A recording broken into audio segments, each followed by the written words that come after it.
All right, y'all. Here's a question. Why men don't approach women anymore? Glad you asked. Let's get into it, family.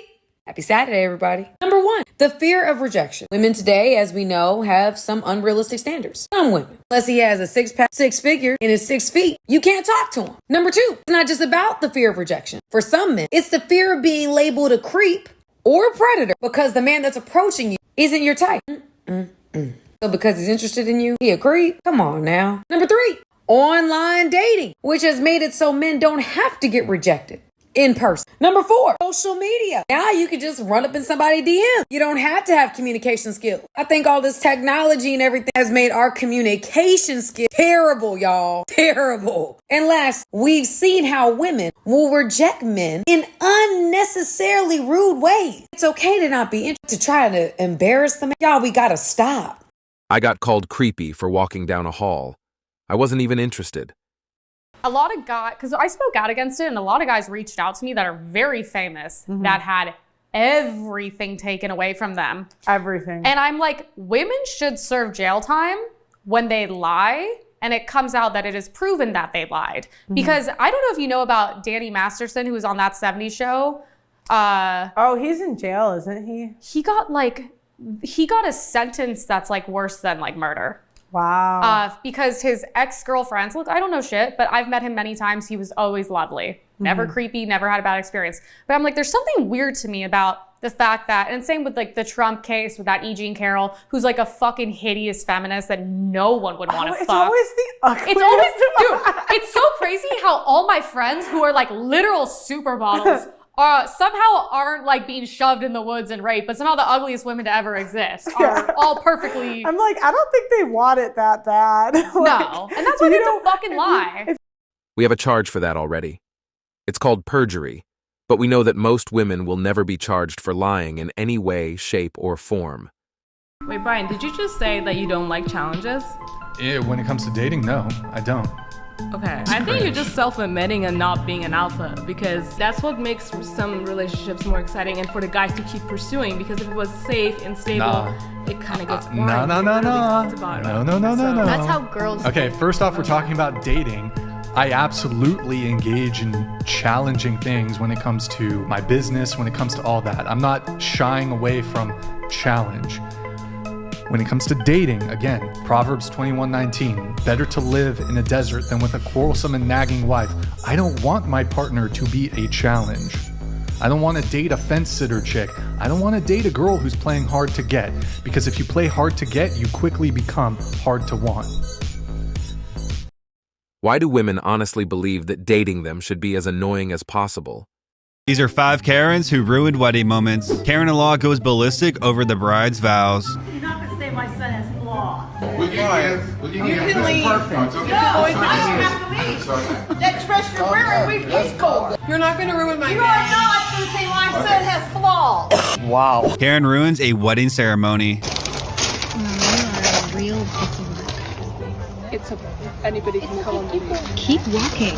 Karen tries to ruin a wedding proposal and calls the cops. Go ahead and leave. But your dogs are in our property, so once the cops come, if they tell us to leave, we will leave. Neighbor leaves their lawnmower running during a wedding celebration.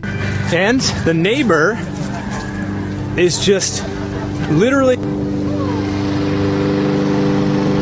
Karen ruins a perfect wedding photo shoot.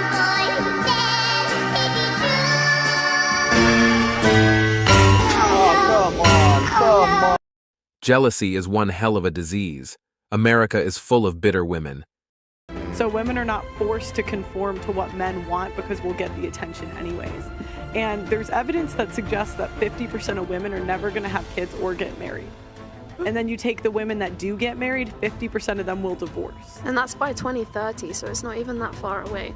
So like if we take this room for example, how many girls are there in this room? 2, 4, 6, 7. At least let's make it nicer than it is. At least 3 of us will never get married and never have kids. And that's a Yeah, that's if the world doesn't go tits up before 2030. There's so much crazy shit happening, I'm expecting the world as we know it to end. Because I always talk about the demonization of, women who choose to stay at home, the demonization of housewives, the demonization of women who make a different choice than what is considered the acceptable choice of the modern feminist movement. And not every woman is going to want to be that CEO or enter the workforce. Some of them want to devote themselves to being a wife and being a mom. Why do we have to disparage them because they're making a different choice than what a lot of women make in this day and age? Why? Why can't we just fight that reflex? Because we all have it, right? I mean, Rollo Tomasi says we're all kind of raised in the feminist age, and hence we kind of have a little bit of that lens. I believe that he's right on that in many respects, because I even have to check myself sometimes, because it's almost like you're programmed to react a certain way, and it just starts coming out of your mouth, and you're like, wait, no, that doesn't make any sense. You really have to kind of deprogram all of that stuff and look at stuff for what it actually is. I see them talk down to housewives in comment sections on a regular basis. Modern woman and like a lot of the feminist indoctrination, brainwashing, and American women with these like massive insecurity things. She's just saying like, well, I don't want men to be the leader. That's basically what she's saying. She's like, I don't want men to be the leader. I don't like women can be leader too. Not even women can be leaders too, but she's saying like women can be better leaders in certain situations. Do rich men get with women who are not wealthy? I hate to say broke, but women You can don't... say broke. You hate to say broke because women don't self-identify as broke. Who? No. Let's just start right there. You didn't want to say it because I'm telling you why. Subconsciously, women don't identify themselves as being broke. They're saying another That's dude not broke what it is. because he can't take you where you can't afford to take yourself. Broke is a mentality to me, and that's why. All right, your mentality and your bank account is broke. Okay, broke is a both. but what I'm saying is a both. Yeah, come on. Broke is a mentality. She's trying to play word games. I'm not playing What I'm word saying games. You is- want to come in hot, like shit. No, because we're going to tell the truth all the time. Women do not self-identify as broke. They could be got in the club free, 3 dudes and bought them a drink. They roll with their homegirl and they live with their auntie. And in between jobs and still won't identify themselves as broke. This woman will never understand men. I saw a woman once decline to talk to a guy because he was on public transport that she was also using. Somebody told me that we're no longer using dating apps. We're going to Trader Joe's, Home Depot to find our husband, and that's what we're going to do today. Okay, so this is the fit. I thought it was casual, cute, but like still kind of girly. All right, here we go. This is what my life has come to. So it was kind of a bust. Oh no! Are you okay? I got approached by a girl, and she said, "Oh my God, you're so pretty. Can you take my survey?" So I mean, no one's going, but on to the next place. So I'm kind of over it. So I got in and out instead, and I don't know. I just want to go home. Well, this is funny. She went to Home Depot to find a husband. Instead, she got approached by a female. After trying for a bit, she gave up and went and got food. Father Time said it's not your time. Time's up. Why can't women take the lead and show their interest more proactively? Well, it's because women are terrified of rejection as well. We're scared, so it's also tough for us to take the lead in the hopes that the guy who has never shown a lot of sexual interest feels similarly. Do y'all even want to be husbands anymore? Or did you decide against it?